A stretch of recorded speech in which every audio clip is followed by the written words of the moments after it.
Hello, everybody. Hello, everybody. We are coming to you from our home in Las Vegas. We're back. We're back. Episode number 2. We'll have to make this one a little bit faster because I'm dropping Tice off at the airport because he's doing an acting gig. Because I'm an actor. Acting! Yeah. Anyway. So we went through some more questions you guys had for us, and a big one was health and fitness, what we eat. We get asked that question a lot. Yeah, that's probably everything about health and fitness is very subjective. It's very, people have their opinions about things, especially when it comes to diet. And so rather than trying to take like an expert approach, because it's just too conflated, like there's too much in the health and fitness space that, it's hard to just be like, well, this is how it's done. So rather than doing that, I think the best thing would be to just give you guys what we do. Yeah. Just exactly what we do, what we eat, what we do for training, how we train, how we came to learn about our training, why we do it the way we do it. So maybe that's a better perspective than to just try and be like, this is what you should eat. And everybody's so different. So what works for one person won't work for another person. Yeah. So literally, we'll just say, this works for us. Here's an example. We were doing the America's Got Talent live show, and I'm basically almost 90% carnivore. Like everything I eat is just very meat based. And then one of the guys in our show, Preacher Lawson, you guys might know who he is. He's a vegan. He performs at a very high level.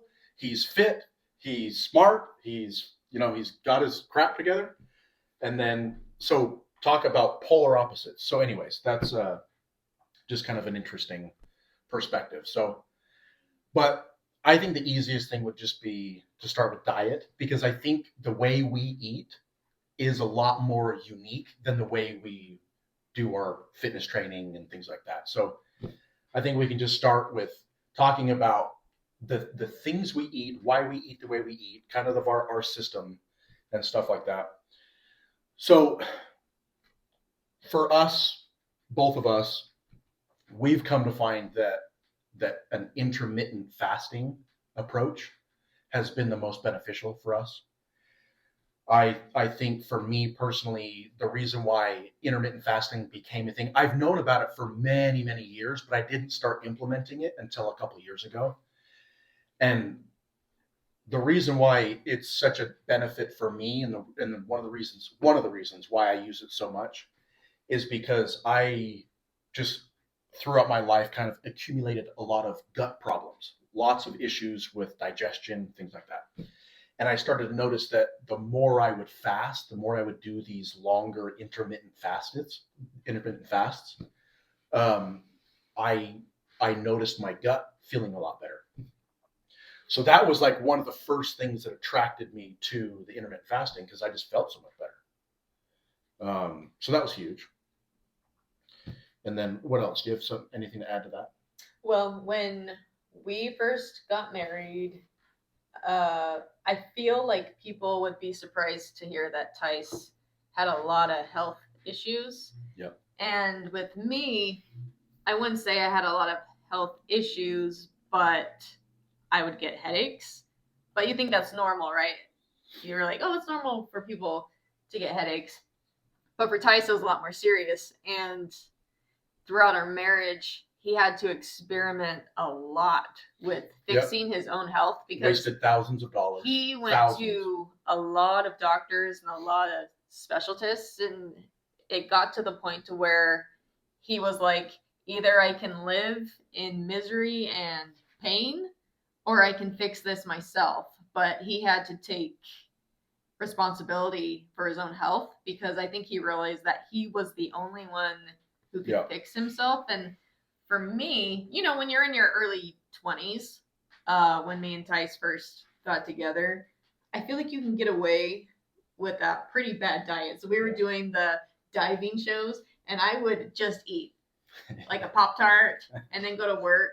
And like burritos. Yeah, I think like Tice was a lot more health conscious than me when we first met. I kind of was forced. I had to because of my issues. But I think he looked at me and he's like, what is she doing? And because I was skinny, I think I thought I was kind of healthy, but I was you were on the Del Taco and Oreos diet. Yeah.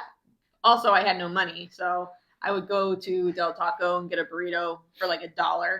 Yeah. And then at work, we got free chips and salsa. We've all been there. Yeah. We've all been on the Del Taco and Oreos diet. Yeah, so it was chips and salsa and then Diet Coke. After every single show, I would just down the Diet Coke. And I was getting chronic headaches. And when we got married, he would judge me. Like, we go out to eat. He wouldn't tell me what to do, but I could just see it in him. I'd order a Diet Coke. And he would just, like, this glare. And, but again, he didn't tell me what to do. But there were things I was doing that were manifesting in my body in a negative way where I would get these headaches. And I just didn't know a lot about health at the time. I thought you could go and buy these protein drinks. What are they called? Like the Inshore, the Quest. Like, no, there's these ones where the first ingredient, the first ingredient is like oil. Yeah. Oil. But Slim Fasts and like, but they sell it to you like it's healthy, it's a protein shake, and then you look at the ingredients, and now I realize I was drinking like poison, straight junk. So yeah, we were kind of forced to really figure out what worked for us because of what we do for a living. When we started working more and more, we're starting to get older. We realized we're starting to get these aches and pains, and we wanted to last for a long time. Yeah. So yeah. I think this is why, like, maybe our opinions on, especially diet, like our opinions on this matter could be valuable to you guys because, like with me, I've been through the gauntlet. I've done it all. I've done every diet you can imagine. I've done it all. And it's because I had so many digestive problems and then autoimmune diseases that I had to, in order for us to be able to keep doing what we do, I had to figure this stuff out. So our perspective can be pretty good. Again, I mean, we're not experts in everything. And so, take it for what it is. But intermittent fasting was the biggest thing that moved the needle for me feeling better just on a day-to-day. So if you guys can incorporate, it doesn't matter when it is, if you want to do it during the day, which is what we do, or you can, cut off your eating in the afternoon and fast in the evening, however you want to do it, it's fine. But in implementing some sort of 12 to maybe 16-hour intermittent fast can be very beneficial. So that's the first thing that I will say that helped me the most. And so we fast throughout the whole day almost.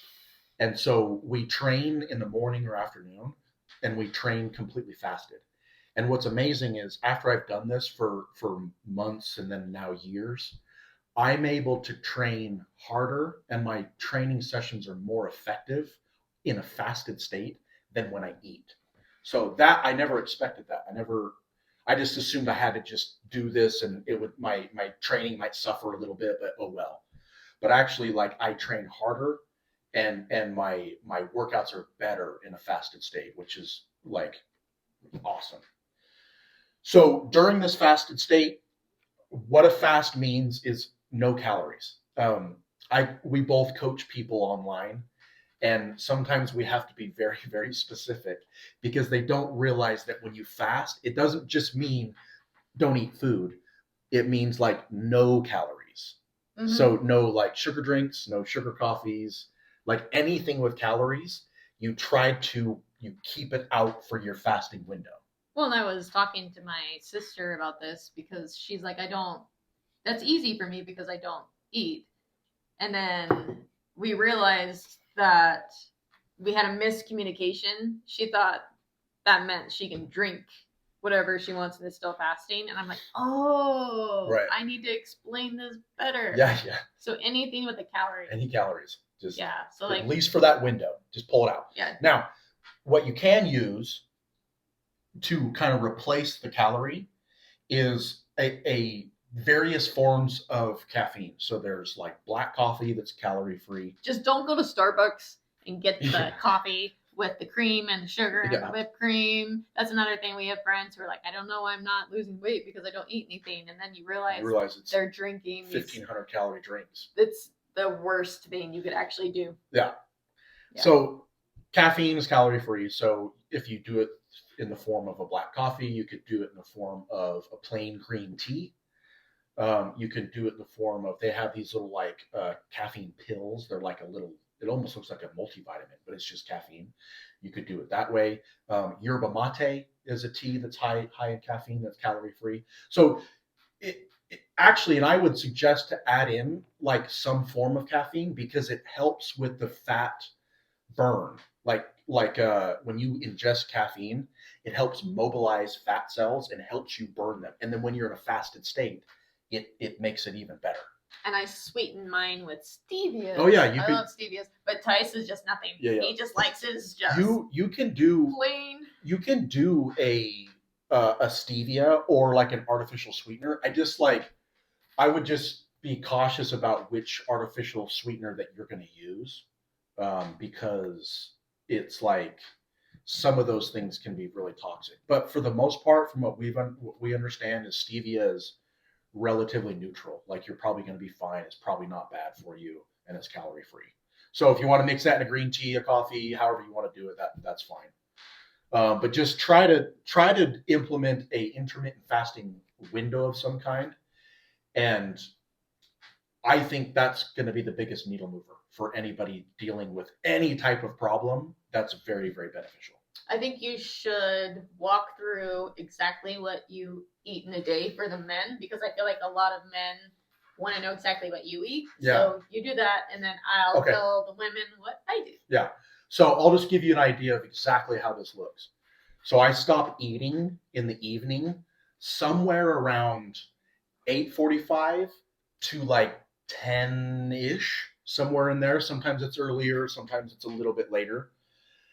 But then I don't eat again until usually around like 2, 3, 4 in the afternoon. So it usually ends up being like anywhere from a 14 to 17-hour fasting window is about what my window is. So then my first meal is just steak. That's the only thing I have for my first meal. And I'll explain a little bit more as to why that is. But first meal is usually around like a pound of steak, 16 ounces or so. And then I don't eat for maybe 2 hours, maybe 2.5 hours. And then my second meal is, again, it's at least another pound of steak. And this steak usually has some fat in it. And then last meal of the day ends up being like kind of 2 meals in one, because I'll have like a whole bunch of eggs, like anywhere from 8 to 12 eggs. And then there'll be a potato that I mix in with that. And then right before I go to bed, or about an hour or so before bed, I'll have like a little rice cake with peanut butter and honey, sometimes some banana on top of it. That's kind of like a little snack before bed. So that's pretty much what I eat. That's like 85% of my week is going to be that, period. Every once in a while it changes, but that's pretty much it. So the reason why I only have the steak for the first meal is because I'm still I've been in this long fasted state, and the best thing you can do for fat loss and keeping yourself in a lean state is you do this intermittent fasting window, and then when you break the fast with a protein and fat meal, no carbohydrates. You could add like leafy greens or some very low to no carbohydrate vegetables. But the trick is you don't start your first meal with a carb. Make it just fats and proteins, because you still remain in a relatively good fat burning window if you don't add in the sugars.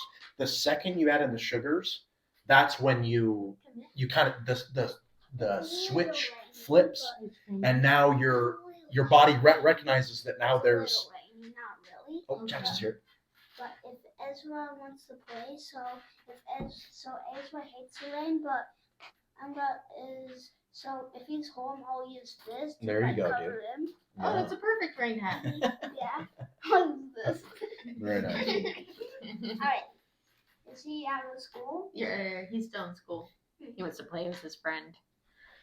So yeah, if you introduce that first meal, if there's carbohydrates in that first meal, your body gets a signal that immediately says, "All right, we got a ton of energy. Stop burning fat." So that's part of this cool thing about the fasting thing that we're doing is you put yourself in a very good fat burning state.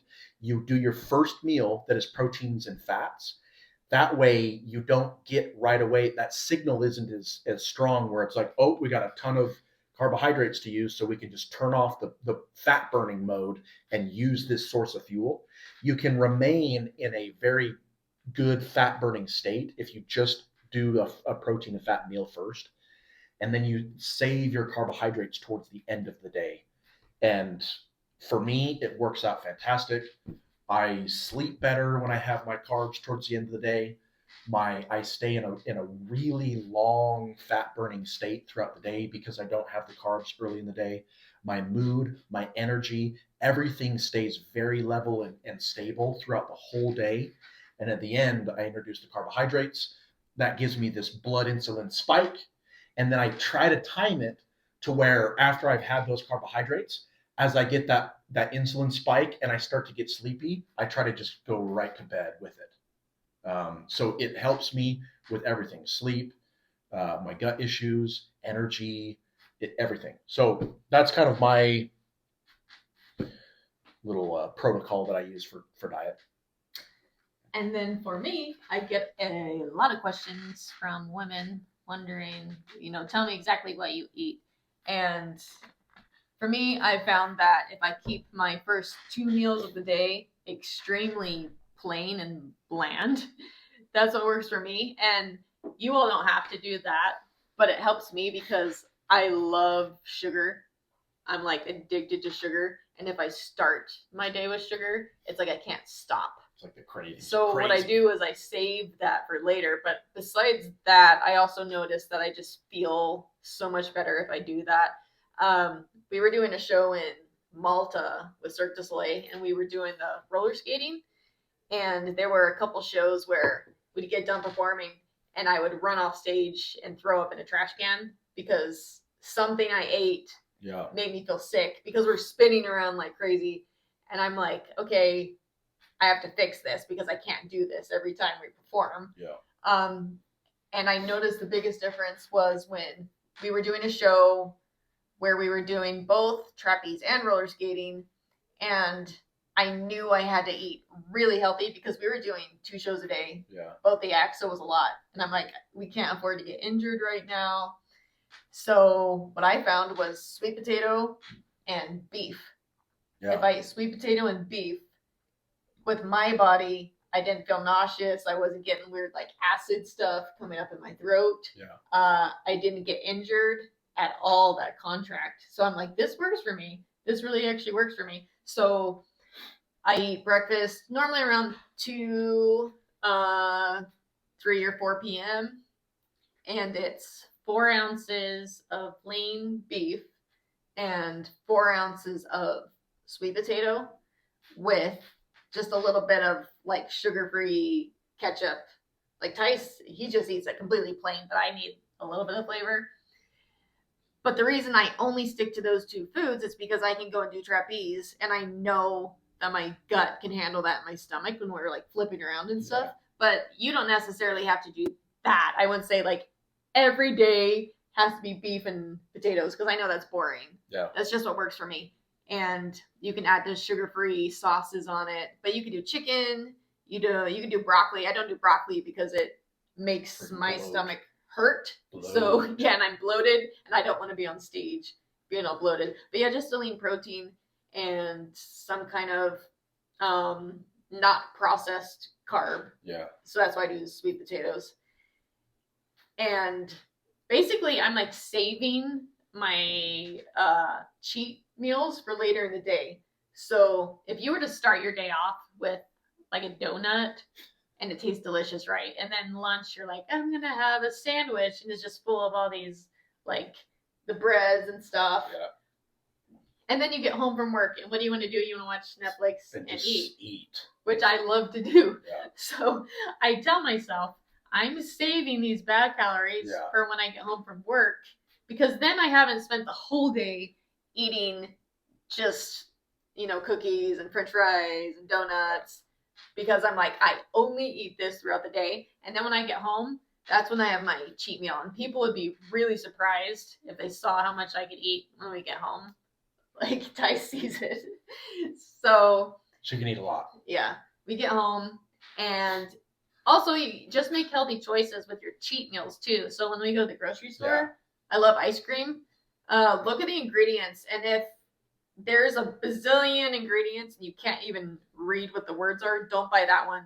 We buy the ice cream where it's just cream, sugar, milk, vanilla. Like right. That's Haagen-Dazs has like very, very minimal flavorings in their chocolate, vanilla, and strawberry, and so like it's like amazing. So like minimal ingredients. Yeah. So what a cheat meal looks like for me is we get home from work. I get a potato and I use a potato slicer to make french fries. I throw it in the air fryer, put some cheese on it. And then I get chocolate rice cakes with peanut butter, chocolate chips, some fruit on it.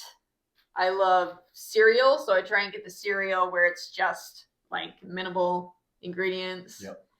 So like you can eat healthy and still have these cheats. And we're like the 80-20 rule. Yeah. So 80% of our diet is like what we're telling you. Me, it's like the steak and eggs and potato.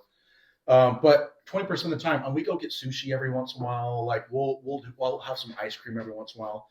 But again, like there's certain rules that always apply for us. Like we just do the fasting. That's sort of just a rule. We just do it. Like I do not eat any form of carbohydrates throughout the day until it's like time for that window in the evening. I just don't do it because if you're someone that experiences bloating, like if you get bloated, if you experience a lot of energy swings, like you have really weird energy throughout the day, if you have kind of like it's hard for you to concentrate, if that's you at all, I would look into not eating carbohydrates in the day and save them at night.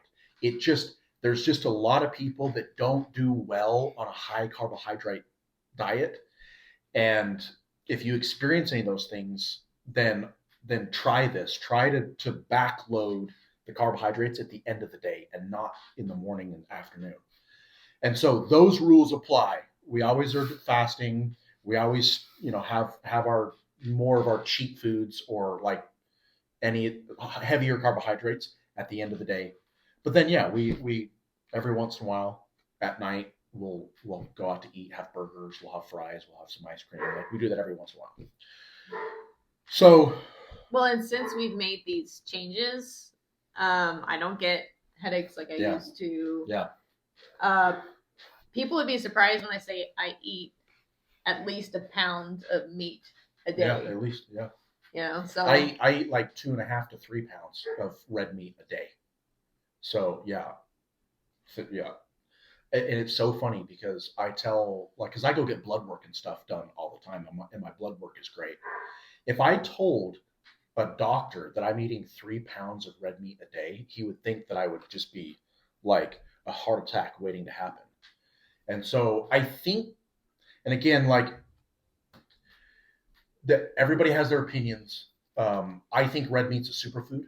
I think red meat has been the single food that has helped me stay in the industry that we're in and perform at a really high level, grow muscle, and like do the things we do. I think red meat has been the absolute game changer for me. And so, take that for what you will. And some people don't feel like they do well on red meat, but to me, it's a superfood. And so, anyways.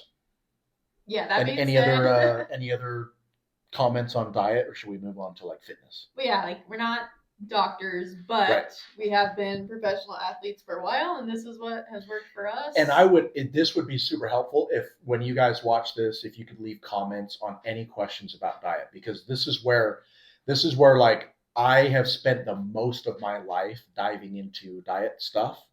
And so I know a lot about it, but again, the diet world is extremely I don't know what the word is, but there's so many opinions on how to do it and what to do, what not to do. But anyways, I've gone through all of it, and so if you have questions, please shoot us questions, and I can at least give you my perspective coming from somebody that has been dealing with 4 autoimmune conditions, a lot of gut issues, to where I have almost completely resolved it all. So, yes. Moving on to fitness. Let's do fitness. Fitness has been overly complicated, or it's in the fitness world, they've complicated it too much. And it's because a lot of people have their gimmicks and marketing tactics and the things, products they want to sell, whether it's through supplements, whether it's fitness equipment. It's been very confusing to navigate the fitness world, just like the diet world. But we have found that you can literally just break fitness down into 5 movement patterns. Humans essentially move in 5 different ways. We squat down, we pick things up from the floor, we pull things to us, or we pull ourselves up onto something, we push things away, and then we walk or we run. Those are basically the 5 patterns that humans move in. And every single exercise that you see or do essentially stems off of those 5 base patterns. So, like, that's the simplicity of fitness: squat, deadlift, pull, push, walk, or run. That's basically fitness to its like core. And so my suggestion with fitness is build a fitness routine that has those 5 patterns. And it can be literally as simple as that. You can squat, you can deadlift, you can do pull-ups, you can do shoulder presses or bench press, and then you can walk and run.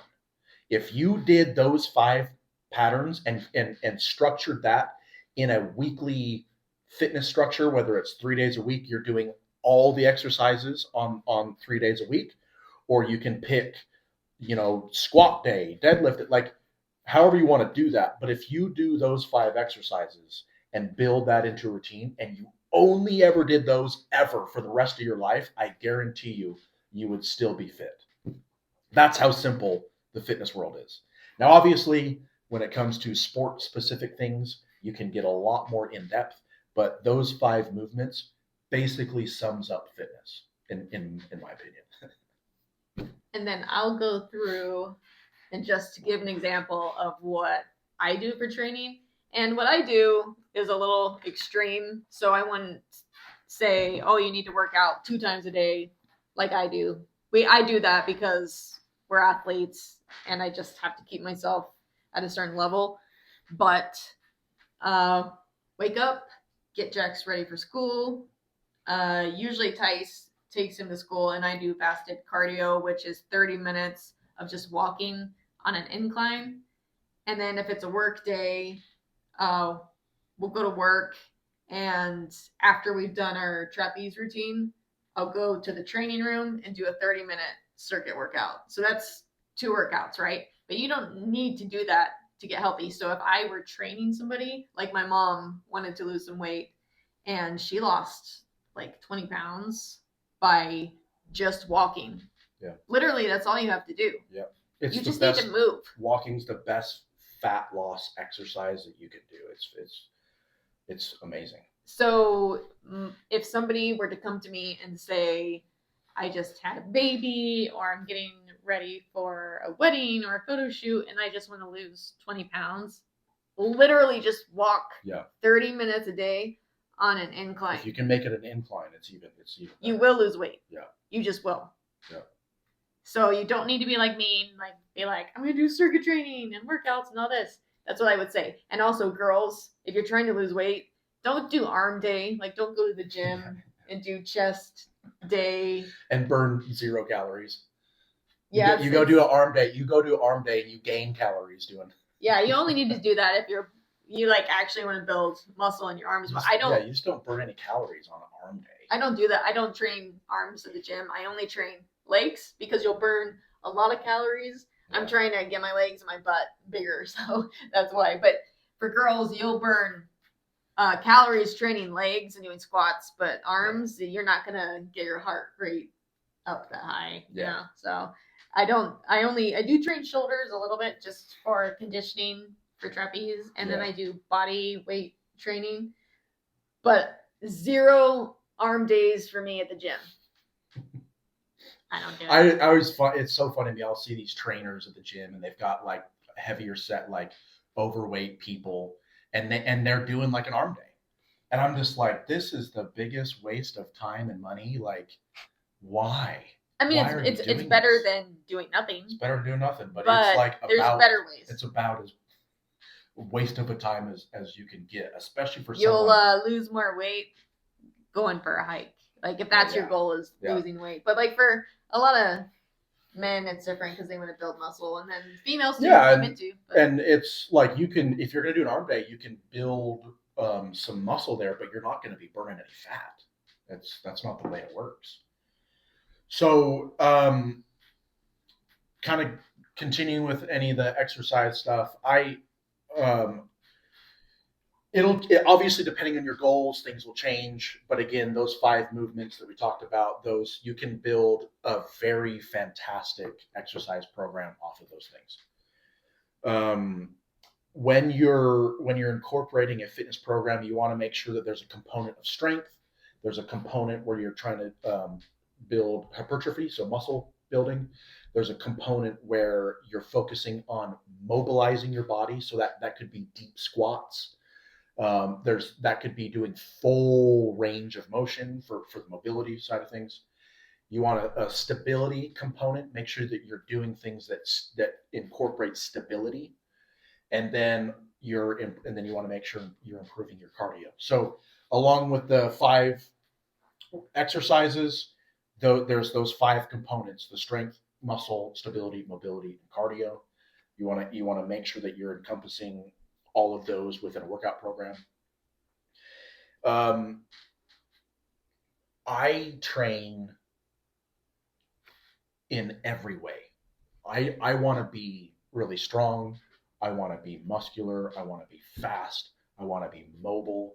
I want to have great cardio. I want it all. So it's almost like football players. I think about football players because they kind of have it all.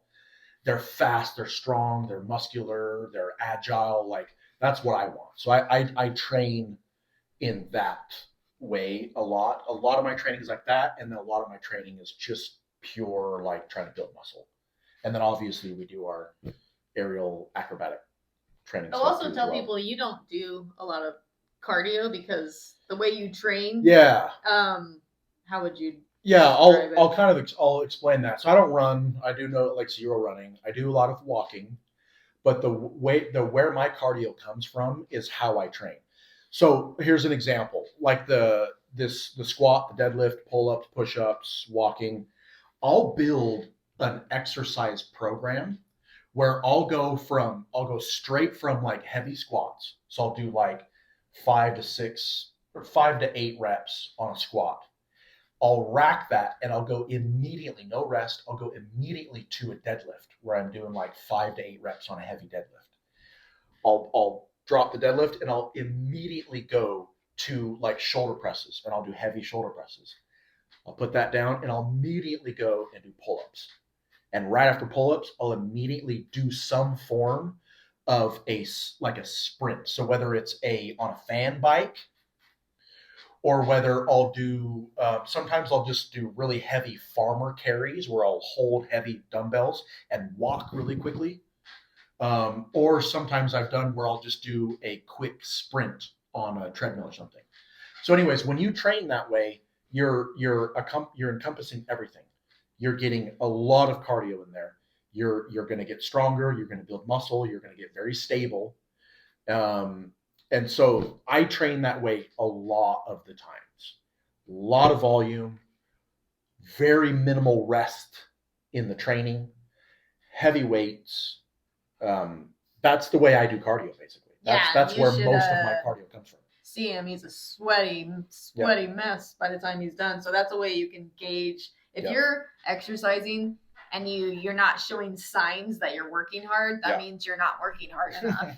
That's what it is. And you need to make yourself uncomfortable to make progress. Like you need to feel like I'm struggling a little bit.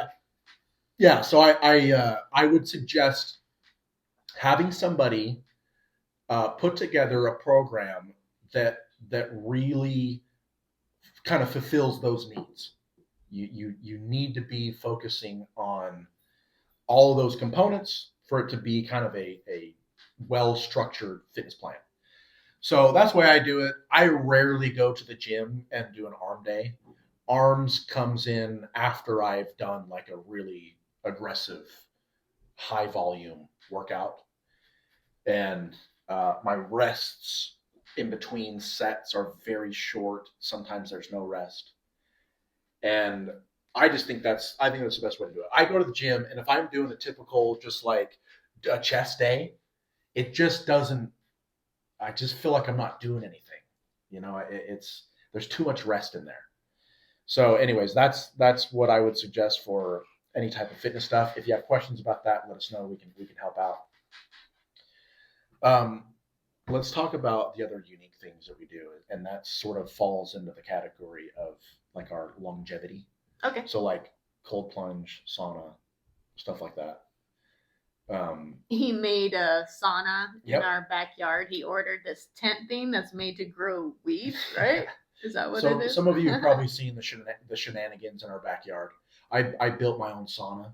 It's literally a marijuana growing like tent. It's a tent, yeah. You got it on. Where'd you get it? Amazon? I think I bought it from like an actual like site where you like weed growing supplies type site.